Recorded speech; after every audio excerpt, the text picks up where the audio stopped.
आपने social media पर विधि देशवाल के गाने तो बहुत सुने होंगे, जिन्हें आप पसंद भी करते हैं। क्या आप जानते हैं कि एक गांव की साधारण बेटी कैसे रातों रात देश की सबसे चर्चित गायिका बन गई? जी हाँ, हम बात कर रहे हैं हरियाणा की सुदामा गर्ल विधि देशवाल के बारे में। इससे पहले आप हमारे चैनल पर नए हैं तो सब्सक्राइब कर लीजिए। एक ऐसा नाम जिसे भारत के पूर्व राष्ट्रपति प्रणब मुखर्जी ने सम्मानित किया, एक ऐसी गायिका जिसके एक भजन ने करोड़ों लोगों को मंत्र मुग्ध कर दिया। तो आइए जानते हैं विधि देशवाल की उस अविश्वसनीय जर्नी को, जहां संघर्ष था, प्रेम था और सबसे बढ़कर थी मां का आशीर्वाद। 8 फरवरी 2002 को हरियाणा के रोहतक जिले के एक छोटे से गांव गिलोड़ में एक बेटी का जन्म हुआ।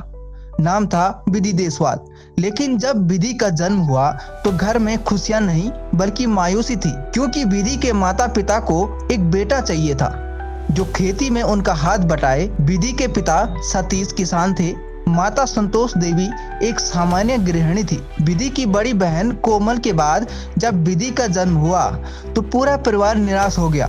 उस समय हरियाणा के पारंपरिक परिवारों में बेटियों को बोझ माना जाता था, लेकिन विधि को पता नहीं था कि वह न सिर्फ इस रवैये को बदलेगी बल्कि पूरे देश को अपने संगीत से मंत्र मुक्त कर देगी। विधि के घर की आर्थिक स्थिति बिल्कुल सामान्य थी। जमीन थी, खेती थी, लेकिन गरीबी भी थी। इसके बावजूद विधि के माता पिता अपनी बेटियों को पढ़ने के लिए भेजा। विधि ने अपनी पढ़ाई doctor Swaroop Singh government model school में की। विधि के घर में संगीत सदा से था। उनकी माता संतोष देवी को भजन गाना बेहद पसंद था। घर के काम करते हुए रसोई में, खेत में, हर जगह भगवान के भजन गाती रहती थी। छोटी विधि जब माँ को गाते हुए सुनती तो वह भी माँ के साथ गुनगुनाने लगती थी। विधि के संगीत शिक्षक ने उनमें असाधारण प्रतिभा देखी। जब विधि 7वीं कक्षा में पढ़ रही थी तो उन्होंने स्कूल के वार्षिक कार्यक्रम में एक भजन प्रस्तुत किया। विधि की आवाज, उनकी भावना, सब कुछ इतना शुद्ध था कि सभी अध्यापक और छात्र छात्राएं मंत्रमुग्ध हो गए। स्कूल के प्रिंसिपल को विधि का प्रदर्शन इतना पसंद आया कि उन्होंने तुरंत उसे 500 रुपए का पुरस्कार दिया।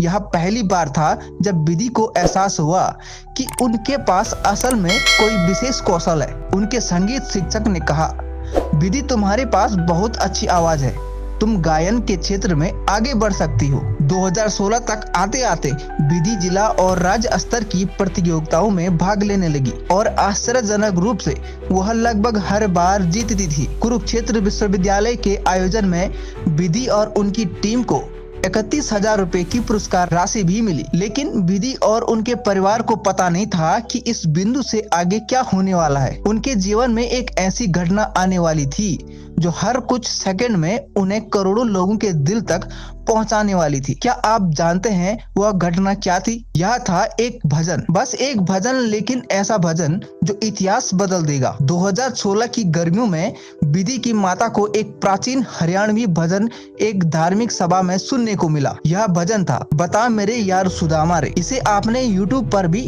काफी बार सुना होगा। यह भजन भगवान कृष्ण और उनके मित्र सुदामा की पवित्र मित्रता पर आधारित था। माता ने इस भजन को सुना तो उन्हें इतना अच्छा लगा कि उन्होंने इसे कागज पर लिखा। घर आकर माता ने यह भजन विधि को दिया और कहा, इसे सीख लो बेटा, यह अच्छा भजन है। विधि ने माता की बात सुनी, लेकिन यह सिर्फ एक भजन नहीं था, यह एक माँ का प्रेम था जो कागज पर लिखा हुआ था। विधि के संगीत शिक्षक रामधन गोस्वामी ने इस भजन को सुना और तुरंत एक अद्भुत संगीत व्यवस्था की। उन्होंने विधि से कहा, विधि यह भजन तुम्हारी आवाज के लिए परफेक्ट है, हम इसे स्टूडियो में रिकॉर्ड करेंगे। 2017 की शुरुआत में विधि और उनकी कुछ साथियों ने इस भजन को रिकॉर्ड किया और 4 फरवरी 2017 को YouTube पर अपलोड कर दिया। उन्हें क्या पता था कि यह भजन उनकी किस्मत ही बदल देगा। पहले हफ्ते में ही हजारों व्यूज, पहले महीने में ही लाखों व्यूज, और फिर यह भजन वायरल हो गया।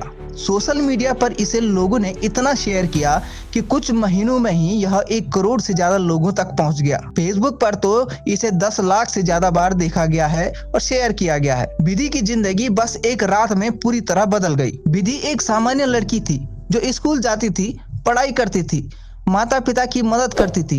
अगले ही दिन टीवी चैनलों के कैमरे उनके दरवाजे पर खड़े थे। रेडियो जॉकियों ने उनके बारे में बातें करना शुरू कर दिया।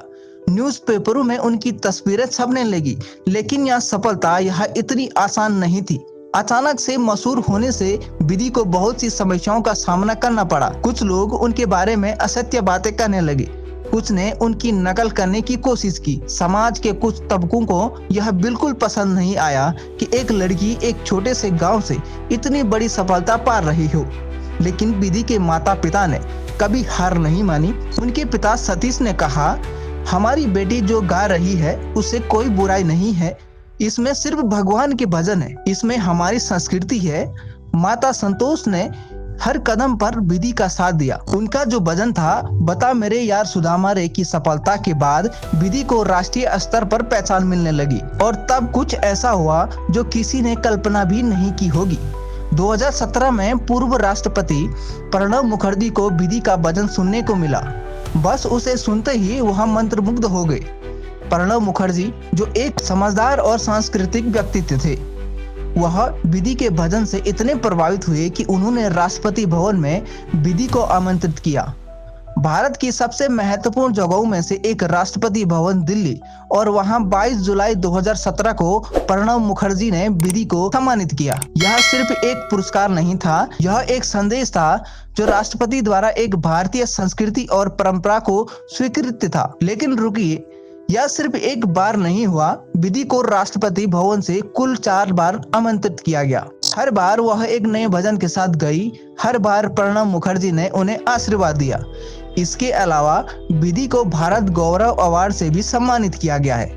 वह यूथ आइकन अवार्ड की प्राप्तकर्ता बनी। भारत के गृह मंत्री राजनाथ सिंह ने भी उन्हें सम्मानित किया। 2019 में बॉलीवुड की एक फिल्म आई, चोरियां चोरू से कम नहीं। इस फिल्म का डायरेक्टर था मशहूर Bollywood film maker Satish Kaushik. Film का मूल संदेश था बेटी बचाओ बेटी पढ़ाओ। सतीश कौशिक ने विधि को इस फिल्म में काम करने के लिए कहा। विधि ने न केवल इस फिल्म में अभिनय किया बल्कि फिल्म का मुख्य गाना भी गाया। लेकिन अभी विधि और उनके परिवार को एक शर्त थी, अगर किसी गीत के बोल उन्हें सही नहीं लगते तो वह उस गीत को नहीं गाएंगे। और हाँ, विधि के पिता ने बताया कि पहले एक फिल्म मेकर का ऑफर आया था, लेकिन गीत के बोल अनुचित थे, तो विधि ने उस ऑफर को ठुकरा दिया। यह दिखाता है कि विधि सिर्फ एक गायिका नहीं है, वह एक जिम्मेदार भारतीय है जो अपनी परंपरा और संस्कृति का सम्मान करती है। विधि के गीतों में हमेशा एक गहरा सामाजिक संदेश होता है। वह लगातार एक भजन, नए गीत, सामाजिक संदेश वाले गीत रिलीज कर रही है। वीर मेरा मान रखिए, मेरे यार सुमुरारी रे, जीते जी का खेल, ये सभी गीत यूट्यूब पर बहुत लोकप्रिय हो रहे हैं। तो साथियों, यह थी विधि देसवाल सुदामा गर्ल की अद्भुत कहानी। एक ऐसी कहानी जो सिखाती है कि कभी हार नहीं मानना, अपने सपनों का पीछा करना और अपनी परंपरा को जीवित रखना। अगर आपको यह कहानी पसंद आई तो प्लीज इस वीडियो को लाइक करें, अपने दोस्तों के साथ शेयर करें, और हाँ, हमारे चैनल को सब्सक्राइब करना मत भूलिए, क्योंकि हम हर हफ्ते ऐसी ही प्रेरणादायक कहानियां लेकर आते हैं। धन्यवाद साथियों, और आप सभी को राम राम।